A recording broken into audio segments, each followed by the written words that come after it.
Today we're going to be talking to you about the reintroduction of the Eurasian lynx to the UK, or rather the potential reintroduction.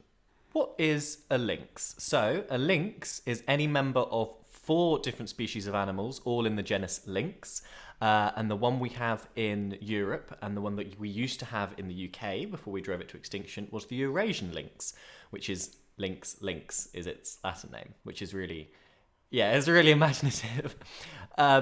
It's the largest of the 4 lynx species, and it's the most wide-ranging. So it's found, or it used to be found, from Britain all the way across Europe into Russia and parts of northern Asia, all the way to the Russian Far East and places like Kamchatka, which just sounds amazing. Its range is so impressive, I think. When you look at, there's some impressive graphics and kind of maps that show its range, where it actually is, and then a kind of a suspected range as well. It's really, really impressive how far it stretches. And I think behind only the puma and the domestic cat, it might have the largest range of any cat species. I think it beats the leopard actually on this.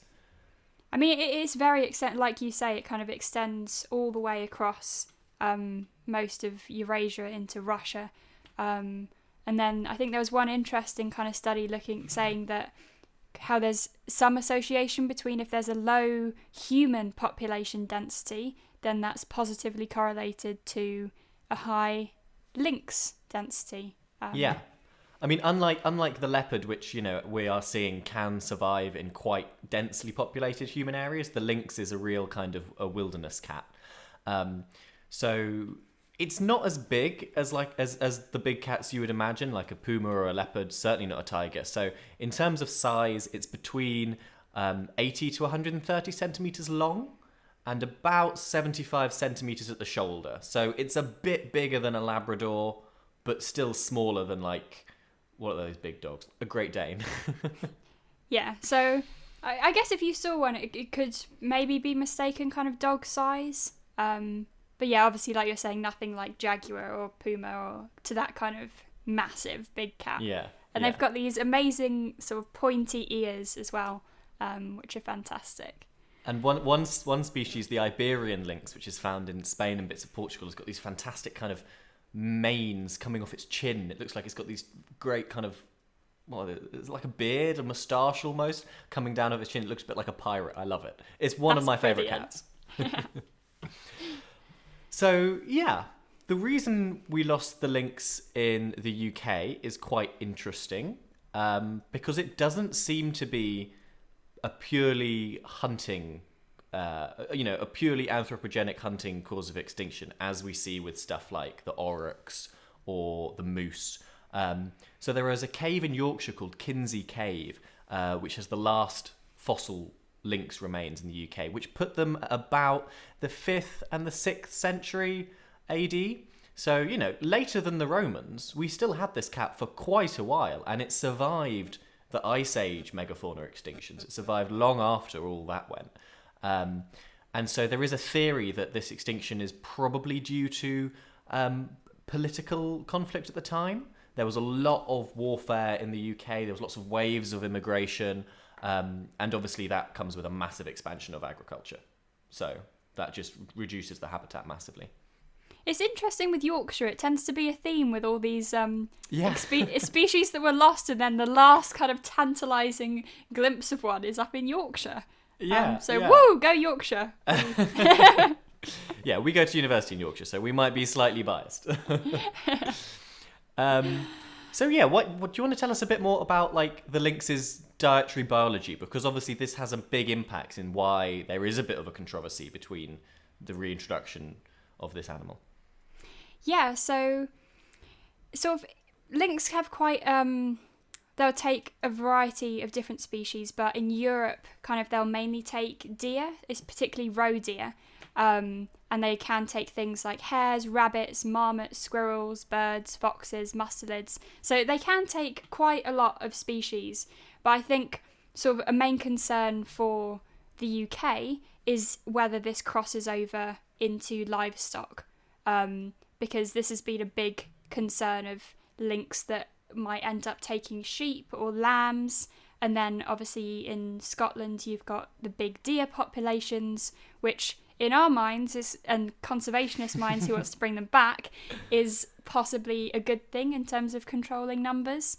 But yeah, there is some conflict there with livestock. Absolutely. And I think in Europe, at least, the fact that roe deer make up almost 70% of its diet is actually really interesting, because it clearly shows, and we know this from, satellite tagging and observation in the wild, but this is a forest animal. It's a forest cat. It lives in quite densely wooded areas, rugged terrain, temperate woodlands across Eurasia. So if you did the reintroduction right, there probably wouldn't be a massive overlap in sheep agricultural pasture.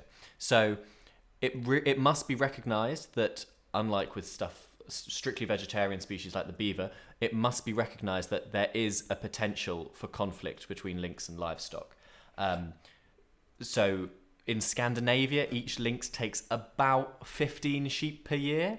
And in Slovakia, each lynx takes about, I think, 4 is the average per animal per year. So there is, we have to accept there is a significant loss to farmers here. And so we need the solutions to mitigate this. Because I think there was as well, it was a brilliant name for a lynx. It was a lynx called Lilith, which was escaped from a wildlife park in Wales. This was back in October 2017. And this kind of really shows how divisive this topic could be, and sort of how much rage was unleashed as a result of this lynx called Lilith that escaped. And it was within sort of the first 24 hours that she was released, or the first few days, that you had farmers reporting the killings of 7 sheep. And immediately it was pinpointed to this escaped lynx. So I think that was a little bit of a setback in some regards for moving forwards with lynx reintroduction, because it just showed that if you have lynx, you are going to have farmers. Any death of livestock can then be attributed to this wild cat. So what I found interesting about that was they were saying it's important to have sort of trained staff that could then go out and identify, is this a lynx kill? Is it dogs? And so have trained professionals kind of reassuring farmers, yes, this was a lynx. This is part of the 4 or whatever it is that they take per year, or was that per year that they take? Yeah, well, 4 sheep per lynx per year. Per lynx, yeah. Yeah. So that it's important to understand that they do take sheep in countries where they do successfully live.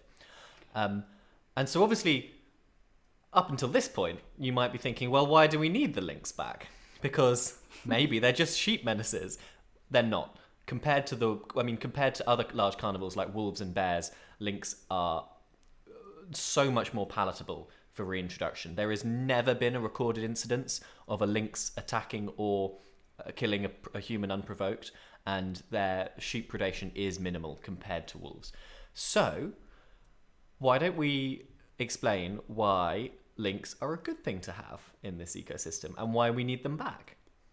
Yeah, so I'll start with deer, kind of the deer aspect, which we touched upon. So at the moment, deer numbers in the UK are kind of at the highest level that they've been in about 1,000 years. And if you have large numbers of deer that are grazing on landscapes, you can see the effects if you go somewhere like Scotland or Mull or things like that, where you've got intense grazing pressure. You've got or if we could link this even to Yellowstone. So you see what happens. This isn't deer, that was more like elk and moose and things like that. But where you've got intense grazing pressures, that starts to affect the tree biodiversity. And then if you don't have the trees that are holding, the roots holding together the soil, then you get soil erosion, you get degradation of rivers. So it's these massive kind of knock-on effects. And if you had something like the lynx, which you mentioned, Roby, it's quite kind of solitary, it lives in or forest or things like that, it's unlikely to target its attacks towards humans. You could have these sort of deer managing amazing cats, which could predate on the deer numbers, and then you wouldn't necessarily have as much need for deer culling and things like that if you had the lynx as a means to do that. Yeah, I mean, one report I stumbled across, the county of Sutherland in 1 year spent £4.7 million on deer management. And that's not just culling, that's also, reimbursements to farmers when the deer have come in and decimated their crops. It's stuff like repairing hedgerows when the deer have just come along like a lawnmower and gone bzz. And you might not think that the introduction of, a couple hundred lynx would be able to control these massive amounts of deer. But it's not just predation that lynx have an effect on deer. What they do is they create something called an ecology of fear, which means that as they do now, deer have no natural predators, so they can stay in one spot and just graze all day. And they take everything down. Young trees, saplings, wildflowers, emerging meadow habitats, everything is just mown down to the ground. But with a predator in the environment, even if they don't see the predator, their behavior changes. They have to keep moving in order to stay alive. They have to keep moving. They don't settle in one spot. And by creating this ecology of fear, lynx keep deer on the move and they keep them afraid. And that means there's less time grazing, even if they're not actually being chased and hunted. No, that's really interesting. And I think that especially with deer, that could have really positive effects on ecosystems. So if you had the moving of deer, so they're not, like you say, taking down everything, that allows for things like healthier forests. You'd have little shrubs and flowers and small plants being able to actually regrow, and then you'd have higher plant biodiversity, which in turn would attract a whole plethora of insect species, and then you've got increase in number of bats. We love bats. We love that these reintroductions result in bat increases in numbers. Everything should bring back bats. It should. It'd be amazing. And you might think that most of the benefits of bringing a large predator back, like the lynx, would mainly benefit the environment and not the actual people living there. But actually, if we look at case studies around Europe where the lynx has been reintroduced, there is quite a lot of benefits for people living on the land. So sika deer are an invasive deer species that spend a lot of time in agricultural plantations, and they're very hard to root out, and they're not native. Lynx may certainly help to eradicate sika deer, which are a significant agricultural drain on UK farmers. They may also, this is a little bit of a tenuous link, I admit, but it's worth saying, they may reduce the prevalence of Lyme disease by eating deer and indeed other small animals, which are vectors of Lyme disease. But one of the most interesting benefits that I stumbled across whilst researching this was actually something called mesopredator suppression. So when a large predator is removed from the environment, all the kind of secondary predators, which are called mesopredators, explode in numbers. And that's part of the reason we've got so many foxes at the moment. And foxes obviously take off lambs during the lambing season in quite a significant number. And they also get chickens and domestic cats and, I don't know, small dogs. Foxes might take small dogs. Yeah, I reckon they would. Yeah, they might take Stella. No! So if we bring back the lynx, which will kill and eat foxes, both for food and to reduce competition, that means you have less foxes, so less predation on lambs and chickens. And actually, by reducing the predation on lambs, you might have a net balance between the adult sheep that the foxes themselves take. And there's been a very interesting study of this in Spain with the Iberian lynx.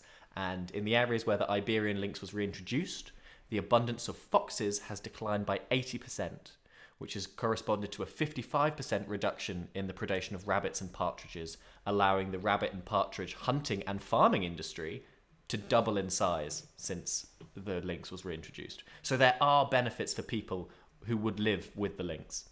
I think that's just, I mean, like you said with the deer as well, it's just, I think, incredible that if you introduce a predator like this, it's not even the act of taking the prey and sort of making the kills. It's just their presence in the area could have big knock-on effects for mesopredators and deer as well. Yeah, it's incredible, all the kind of the links in the ecosystem. It's called a trophic cascade, and I like what as you we did learn there, more links. about it. Oh, I didn't even see that. I'm a poet and I didn't even know it. And then I guess one other thing to mention in terms of positive impacts is what this could do for something like wildlife tourism. So we've had cases, say, like with the white-tailed seagull up in Scotland, which is now generated about £5 million annually and created... that's a lot. Yeah, and created like over 100 jobs, I think. And that's with an eagle, which is majestic and incredible and amazing.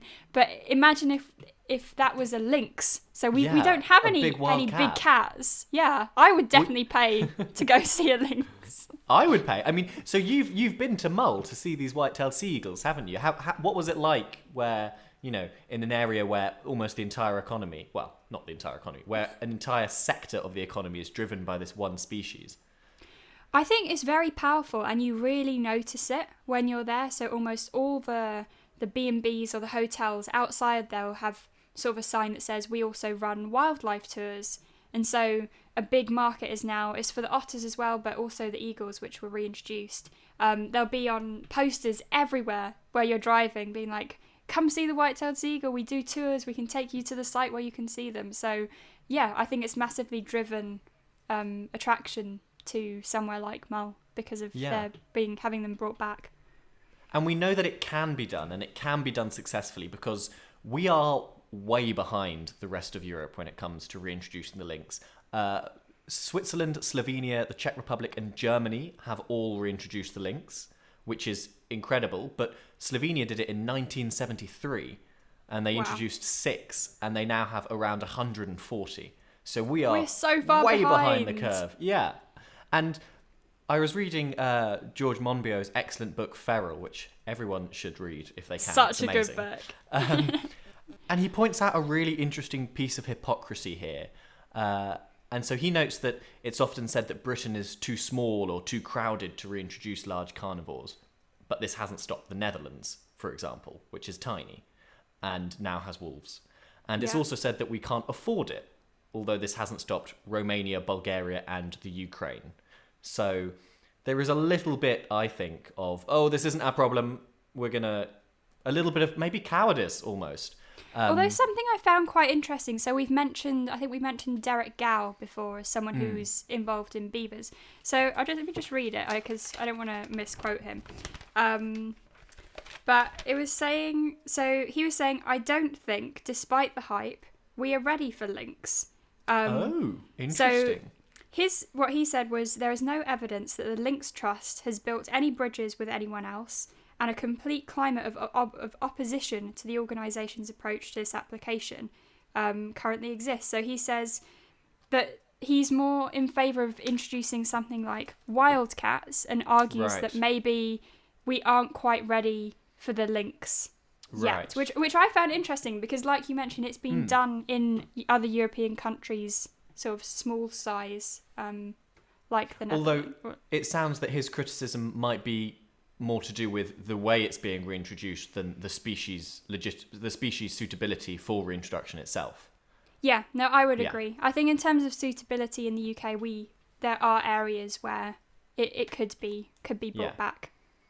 And Derek Gow touches on a very, very valid point. We need solutions to lynx livestock conflict before we bring the lynx in, and we need to speak to everyone. You need to have focus group meetings with farmers and people in the agricultural industry and people who live in the countryside, and they have to be brought on board first. And all of these solutions need to be in place before you start bringing the lynx back, if you want it to be successful.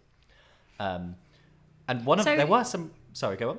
No, just sort of to ask that, like, what do you think, kind of in terms of solutions to that lynx livestock conflict? What are some of those that could they be? If we accept that every living lynx represents a cost, which is borne invariably by the farmer, and we need to accept that. As passionate reintroduction people, we do need to accept the other side of the argument. So, at minimum, there needs to be state-funded reimbursement for any sheep taken by a lynx, and that needs to include not just the sheep, but also the lambs that sheep may have gone on to have. And this reimbursement needs to be quick and efficient, and given the huge subsidies the agricultural industry receives each year from the government, I'm sure there is enough money for that.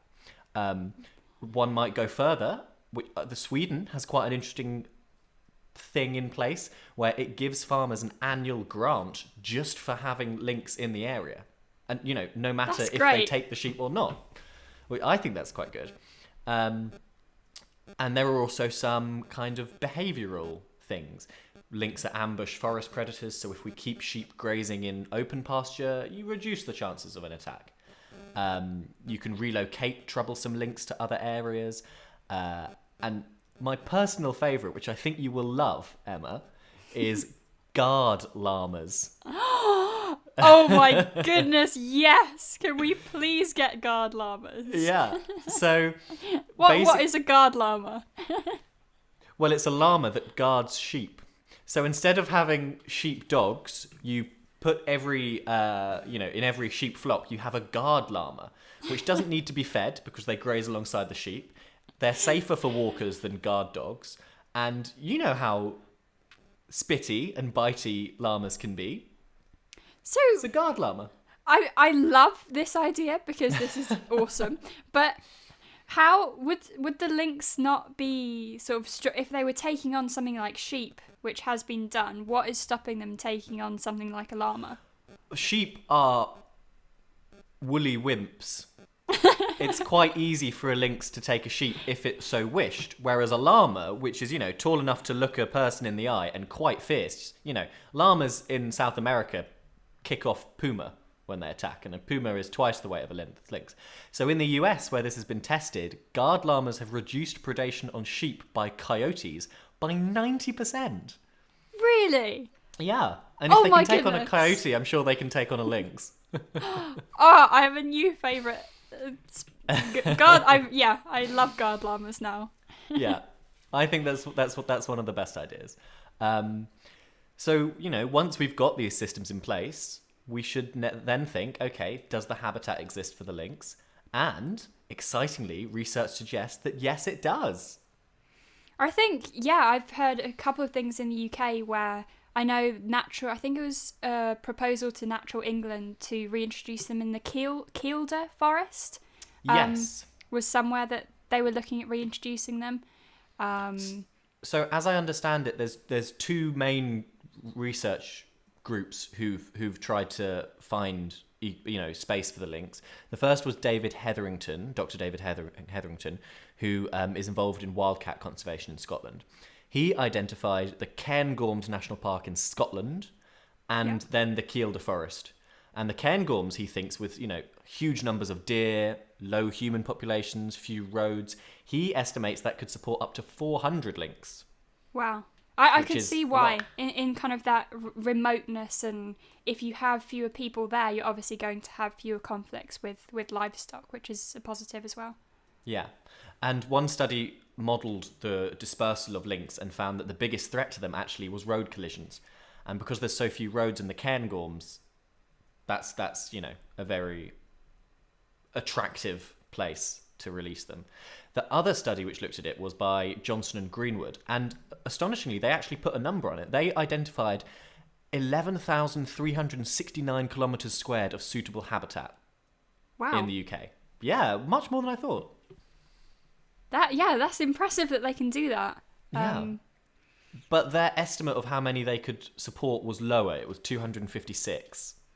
So that was that also including Cairngorms, or was this mainly kind of Kielder forest? I think it was mainly in England, whereas Hetherington's study looked across the whole UK.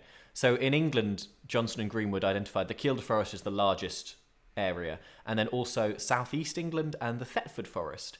And they did a very cool statistical test to measure extinction probability after 100 years after re-release. And they found that the Kielder forest, southeast England and Thetford forest had extinction probabilities of under 10%. Wow, I think that's really good to have that in terms of looking forward, not just we release them now and deal with the consequences later. I think it's quite good having that in place to see, okay, will they survive here long term? I think that's really good. Yeah, we have to look forward before we actually introduce the lynx, I think. Yeah, no, I definitely agree. So I think we've talked quite a little bit about lynx. Maybe we should make this wrap it up. Okay. Do you want to do the profile thing about sort of feasibility of the lynx? So, as we did with the beaver, this is the reintroduction feasibility profile of the Eurasian lynx to the UK. So, date extinct in Britain, 5th to 6th century. Ecosystem services that we've lost. So that's mesopredator control of deer populations, and the creation of healthy forests. Does habitat exist already? Yes. Yeah, I know. Yay. Cairngorms, Kielder Forest, Thetford Forest. Cons to reintroduction. They pose a relatively small threat to sheep. Has any reintroduction take place? No. The licence to reintroduce was actually, at Kielder Forest, was denied by the then Environment Minister, Michael Gove MP. So, the final reintroduction feasibility score, would you like to guess? I guessed wrong last time, so I'm going to say 8. I actually also went with 9 again. Okay, 9, okay. So yeah. we can do 8.5 and split the difference. Okay, sounds good. Great, well, thank you very much for listening to our Lynx reintroduction profile with Biome by Grizzly. We may have spoken quite a lot, and as ever we overran. Yeah, but thank you for listening, and stay tuned for updates. You can follow and subscribe to the Grizzly YouTube channel, and then also Biome by Grizzly on Instagram. And then also, if you wanted to check us out, we are Emma Hodson Wildlife and Roby Watkinson Wildlife. So yeah, thanks for listening, and we'll see you next time. See you next time.